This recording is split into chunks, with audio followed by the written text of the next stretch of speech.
There are some crimes that arrive loudly, with sirens, breaking glass, and a clear line between before and after. And then there are crimes that arrive quietly. They come folded inside an envelope. They sit on a bank counter under fluorescent lights. They are written in blue or black ink, signed with confidence, and handed over by someone who looks as if he belongs exactly where he is. A uniform can do that. So can a smile. So can a calm voice, a polished story, and the strange human habit of trusting people who seem certain of themselves. In the late 1960s, a young man moved through parts of America and Europe, leaving behind checks that could not be honored, names that did not quite hold still, and people who later had to look back at ordinary moments and wonder when the deception had begun. For years afterward, the story would grow. It would become larger than a case file, larger than a sentence, larger than the checks themselves. It would become a story about a teenage imposter who had supposedly lived many lives before most people finished growing up. A pilot, a doctor, a lawyer, a professor. A man pursued across borders by law enforcement. A man who seemed to turn crime into performance, and performance into legend. But legends are not the same as records, and in this case, the paper trail may matter more than the myth. Tonight, we are not chasing a glamorous outlaw through a movie screen. We are walking slowly through a quieter story.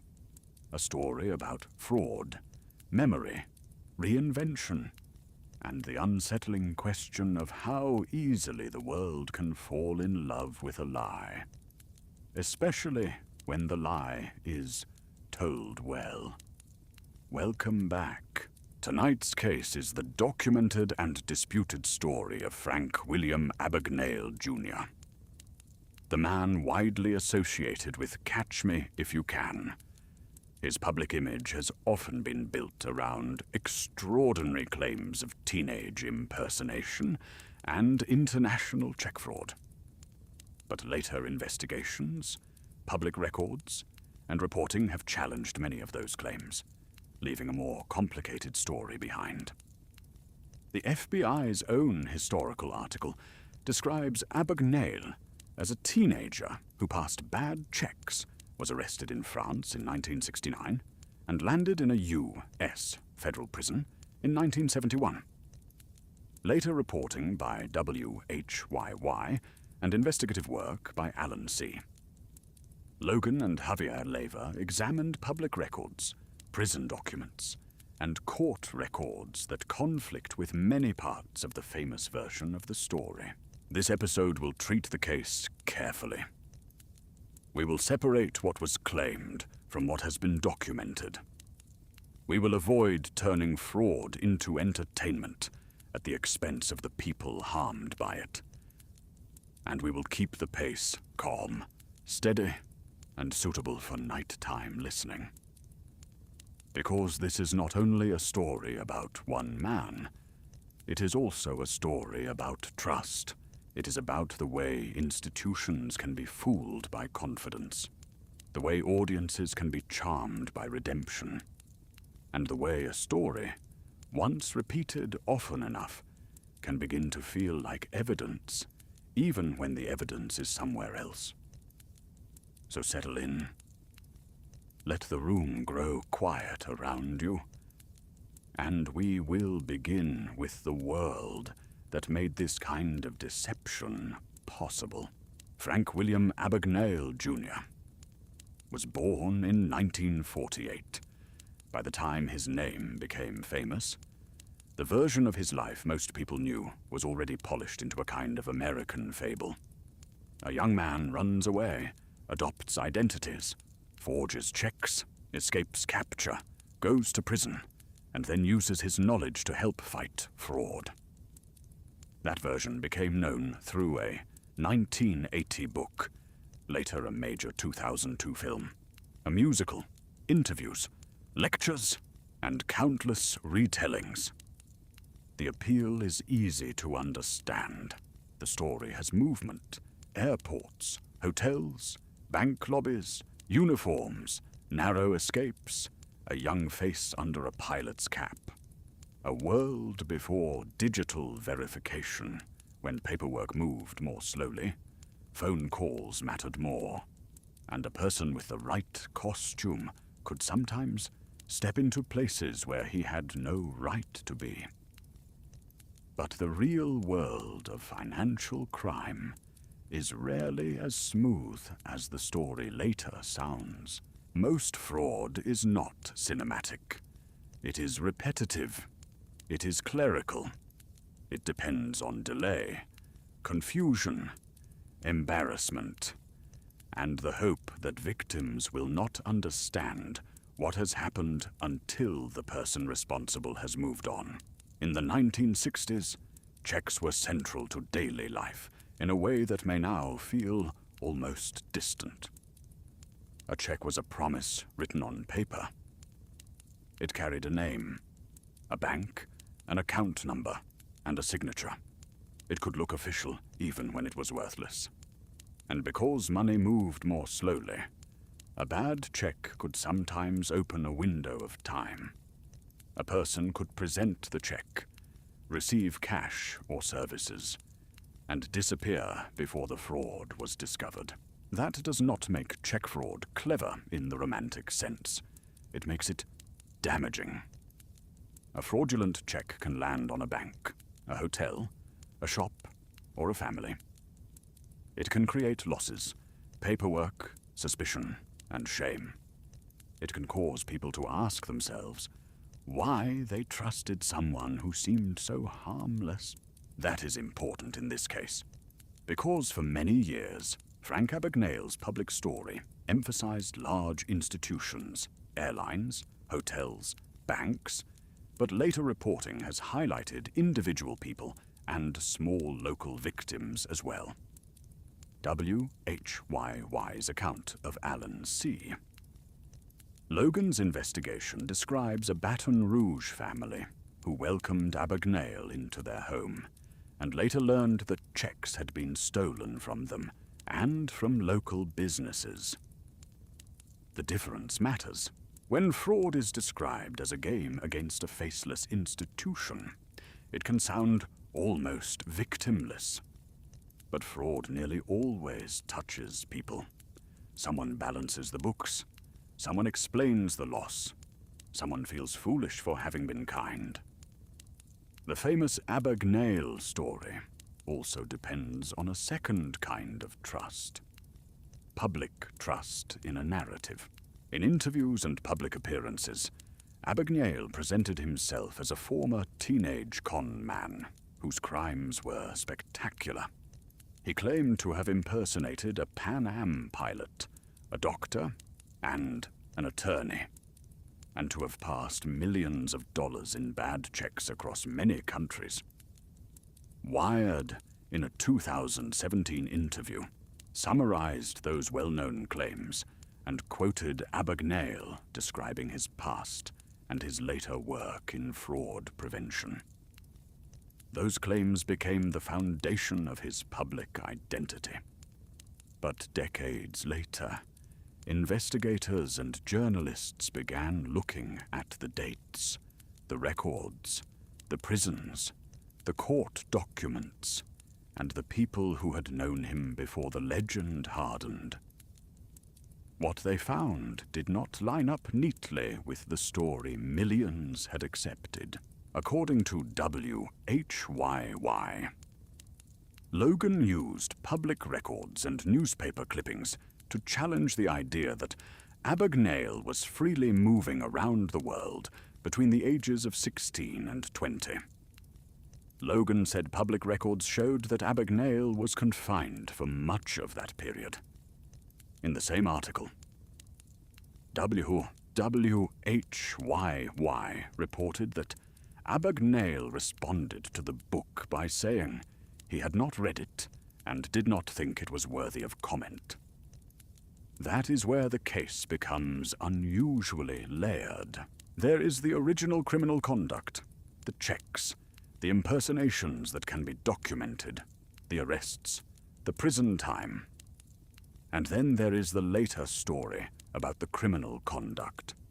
How it was told, how it grew, who believed it, who repeated it, and why so many people wanted it to be true. A normal fraud case often ends when the offender is arrested, sentenced, and released. This one did not. In this case, the afterlife of the crime became larger than the crime itself. To understand the crime, it helps to begin not with the movie version, but with the basic pattern. A young man presents himself as someone he is not. He uses false identity or false authority to gain trust. He passes checks that are not valid. He moves on. The FBI's historical overview of financial crime places Abagnale in that category, describing him as someone who began passing bad checks as a teenager, first across the United States, and eventually beyond it, before being arrested in France in 1969, and later sent to U.S. federal prison in 1971. That is the simple frame. But the details around it are not simple. The most famous version says Abagnale was still a teenager when he successfully impersonated a Pan-American World Airways pilot, traveled widely, forged payroll checks, posed as a doctor in Georgia, worked as a lawyer in Louisiana, and stayed ahead of the FBI across multiple countries. The documented story appears smaller, rougher, and less glamorous. Later investigations have argued that some of the most famous episodes either lack supporting records or conflict with records showing Abagnale was incarcerated during parts of the period when those events supposedly occurred. WHYY reported Logan's conclusion that the public version of Abagnale's teenage years was contradicted by prison records and other public documents.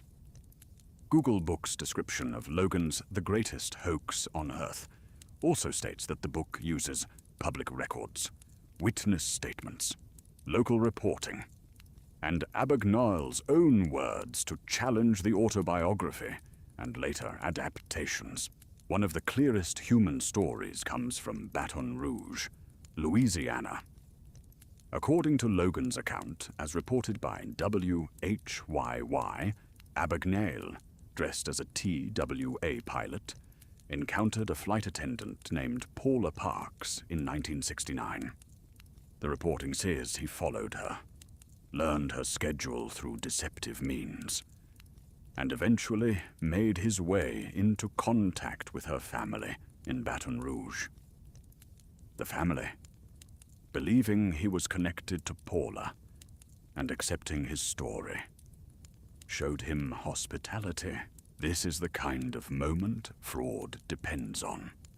Not a master plan under dramatic music, a doorway, a polite introduction, someone's parents choosing kindness.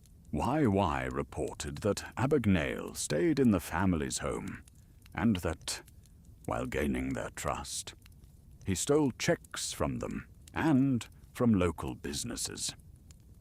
The reported amount taken from the family was about $1,200, a figure that may sound modest compared with the famous claims of millions, but would have been a serious loss and violation for a private household. There is something especially quiet and painful about that kind of crime. It enters through generosity. It uses good manners as cover. It leaves the victim not only with a financial loss, but with the memory of having welcomed someone in public versions of his life. Abagnale often emphasized large-scale crimes against institutions and described himself as a reformed figure. In a 2017 Wired interview, he said he had made $2.5 million over a 5-year period and spoke about his later career educating people about fraud and cybercrime. But later investigations challenged the size and scope of those claims, arguing that court and prison records show a much narrower, documented criminal history. That contrast is the center of the case. The myth says, a teenager fooled the world. The records suggest a young offender committed check fraud and theft, harmed real people, served time, and later built a career around a vastly expanded version of his crimes. The crimes themselves were serious, even without embellishment. Forgery is not merely the copying of a signature. It is the theft of credibility.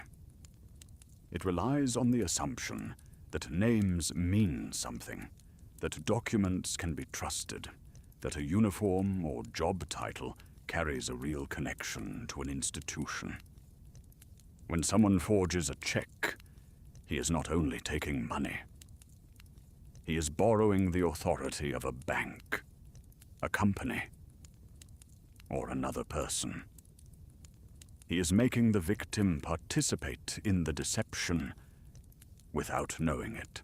And in the pre-digital world, that authority could be surprisingly portable. A check with the right logo could look convincing.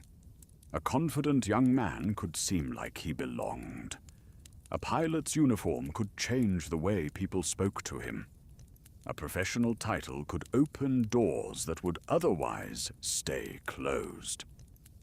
This is why the pilot identity mattered so much to the legend. Air travel in the 1960s carried glamour and hierarchy. Pilots were treated with respect. They moved through airports with purpose. They represented modernity, trust, and technical skill. If a person could convincingly present himself as a pilot, he could borrow all of that. But the later record-focused investigations suggest that the famous pilot story, as popularly told, was greatly overstated.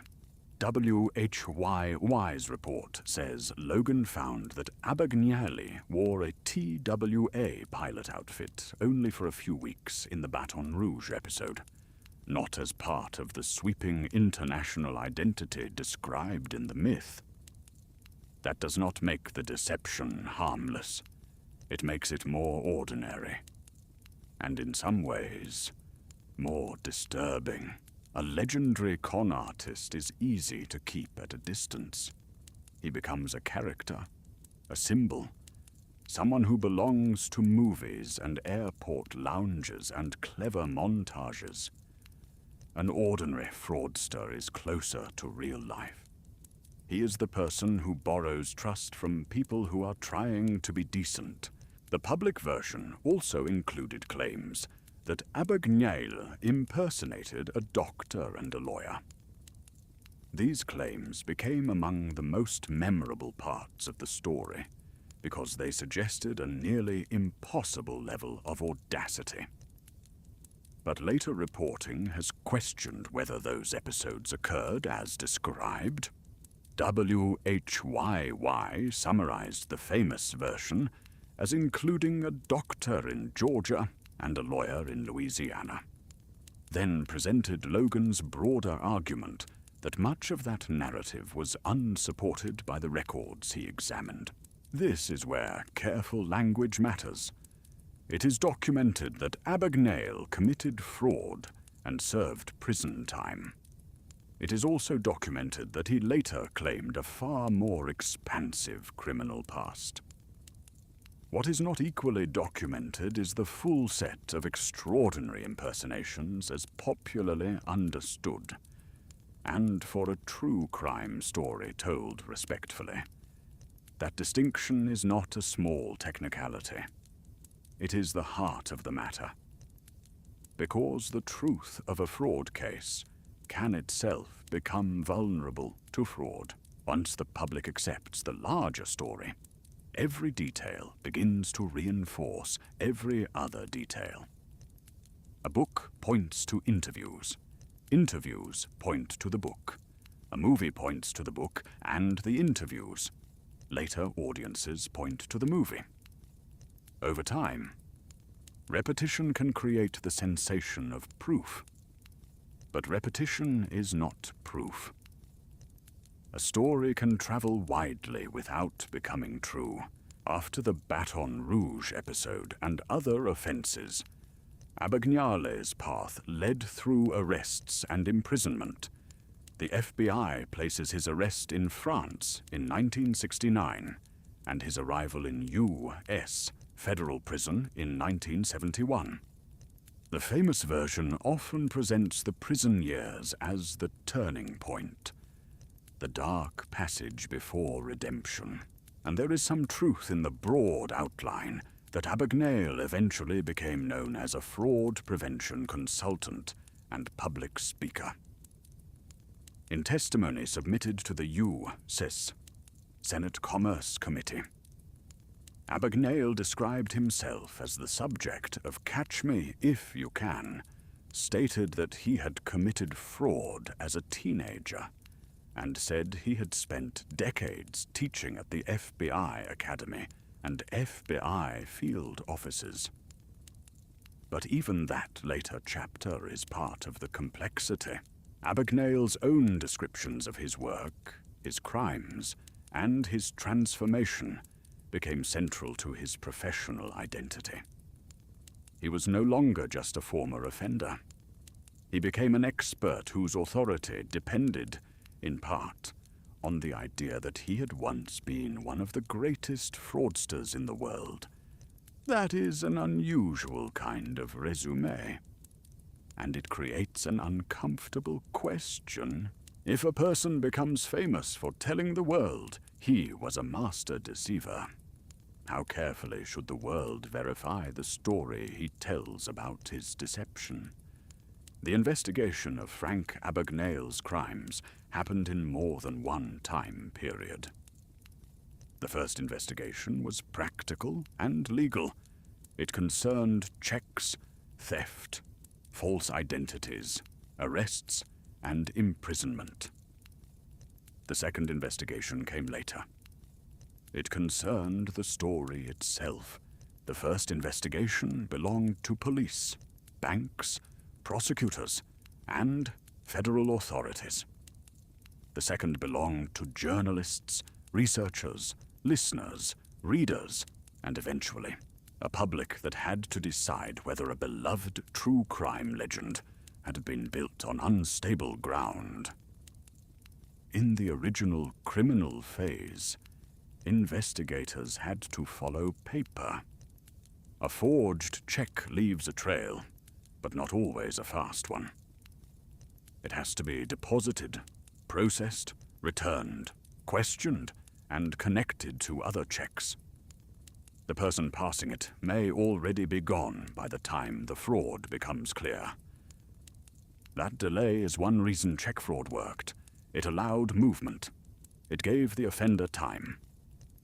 But patterns accumulate, names repeat, descriptions match. Stolen checks surface. A person using a false professional identity eventually meets someone who can test the claim. In Baton Rouge, according to WHYY's summary of Logan's research, the trust Abagnale gained through Paula Park's family eventually gave way to discovery. He was caught and arrested. There is no need to dramatize that arrest beyond what is known. Fraud cases often end not with a cinematic chase, but with a realization. Someone checks a story. Someone calls an institution. Someone notices the numbers are wrong. The mask does not explode. It simply slips. By 1969, Abagnale was arrested in France. The FBI later described him as landing in a U.S. federal prison in 1971. Then came the long second act. After prison, Abagnale began presenting his story publicly. WHYY reports that, according to Logan, a parole officer encouraged him to tell a story of transformation, and Abagnale began giving lectures that grew into larger opportunities. In 1977, he appeared on the television game show To Tell the Truth, and from there, his public profile expanded through other national media appearances. That detail is almost too perfect for a story about deception. A man whose later fame was built around imposture appears on a show where the central game is deciding which person is telling the truth. Television is powerful in cases like this. A person sitting in a chair under studio lights can become real to viewers in a way that documents do not. The audience sees posture, timing, charm, humor. If the story is compelling, the facts can feel secondary. And Abagnale's story was compelling. It had everything producers like: youth, danger, reinvention, moral reversal, and the promise that a brilliant criminal mind could be redirected toward good. That final part matters. Audiences often prefer crime stories with redemption arcs. They want to believe that the same intelligence, once used to deceive, can later protect. They want the former offender to become the teacher, the fugitive to become the consultant, the liar to become the truth teller. There are real examples of people who change. There are offenders who serve their sentences, rebuild their lives, and contribute to society. A respectful account should leave room for that possibility. But redemption does not remove the need for accuracy. In Abagnale's case, the story continued to grow. The 1980 book, Catch Me If You Can, co-written with Stan Redding, gave readers a vivid version of the claims decades later. Steven Spielberg's film adaptation brought the story to an enormous global audience. WHYY notes that the popular story included Abagnale pretending to be a Pan Am pilot, a doctor, a lawyer, and a professor, while cashing more than $2 million in bad checks across more than 20 countries. By then, many people knew the story not as a disputed account, but as fact. The film helped fix the image in public memory. A charming young man, an exhausted FBI agent, a chase that becomes almost intimate over time, and a final turn toward usefulness and reform. But movies are not case files. They compress, invent, reshape, and emotionalize. Even when they are inspired by real events, they are built to move an audience. The harder question is not whether the movie took creative license. The harder question is whether the source story itself was reliable. That is where the later investigation becomes essential. Alan C., Logan's The Greatest Hoax on Earth, published in 2020, challenged the Abagnale narrative in detail. The book's description states that it uses public records, witness statements, local reporting, and Abagnale's own words to dispute the autobiography and the adaptations that followed. WHYY's interview with Logan presents his central claim plainly when he tried to verify the famous story. Nothing was adding up. The article says Logan found records showing Abagnale was confined for much of the period when the teenage globe-trotting narrative was supposed to have taken place.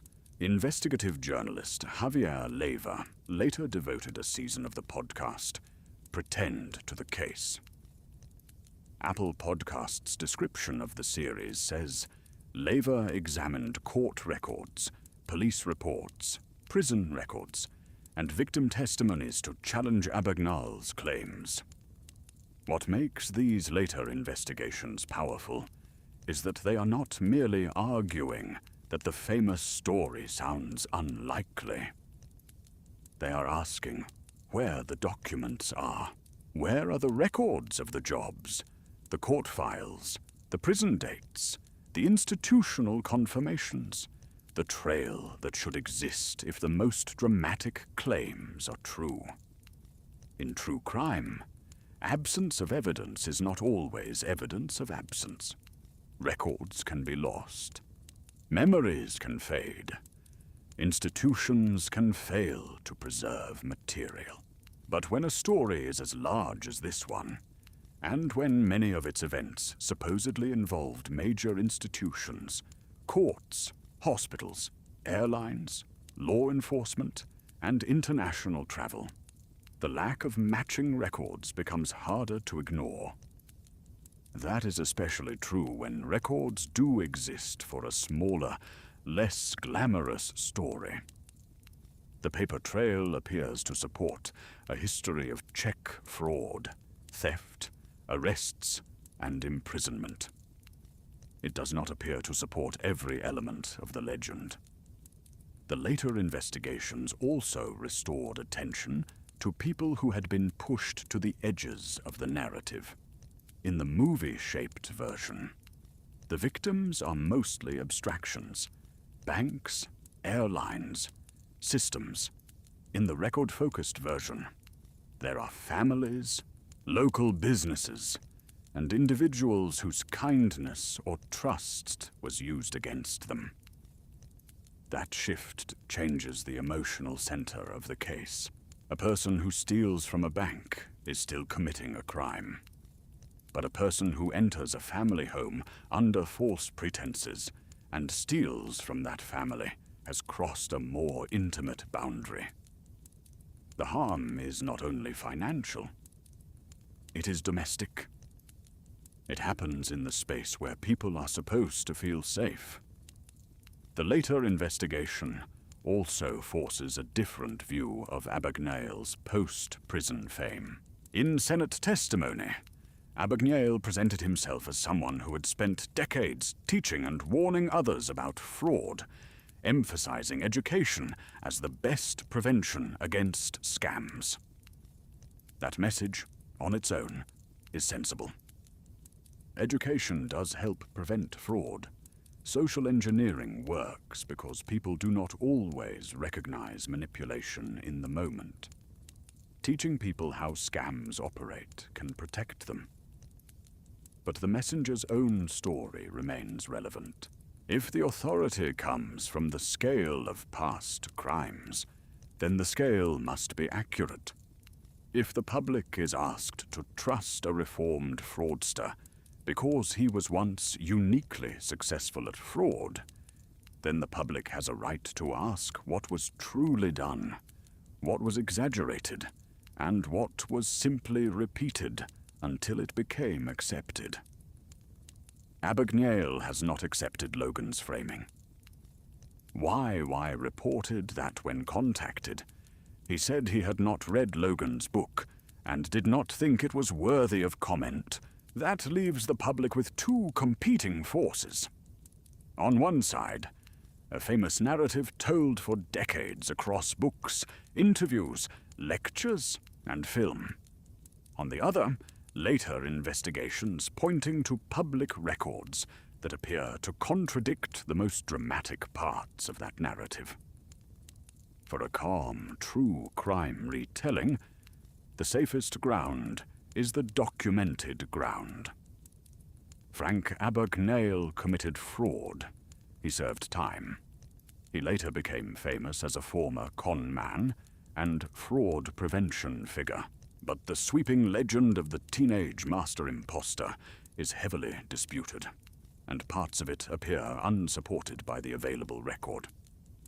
The investigation, then, does not end with handcuffs. It ends with a quieter act. Someone opens an archive. Someone checks a date. Someone compares a claim with a court record. Someone asks whether the story was ever true, or whether the greatest performance came afterward. This case is not unsolved in the usual sense. There is no missing suspect. There is no unknown offender. There is no question that Frank Abagnale committed crimes involving fraud and bad checks. What remains unresolved is the public understanding of the case. The legal file and the legend do not sit comfortably together. For decades, the popular story suggested that Abagnale's crimes were vast, elegant, and almost impossible. He was said to have slipped into professional roles that require training, licensing, and intense scrutiny. He was said to have moved through airports and institutions as if identity were only a costume. He was said to have done all of it before the age of 21. That story gave audiences a certain feeling, a feeling of astonishment, a feeling that the world was more porous than they had imagined, a feeling that one brilliant, reckless young person could outsmart the systems that usually control ordinary lives. But the later record-based accounts give a different feeling. They suggest something smaller and sadder. A young man committing theft and fraud. A person using charm and falsehood to gain access. A set of victims whose stories were overshadowed by the myth of the charming con. That contrast is why the case remains unsettled. Not because no one knows anything, but because so many people know the wrong version first. Once a story enters culture through a successful film, it can become almost immune to correction. The correction arrives later, in books, podcasts, articles, and careful interviews. It asks for patience.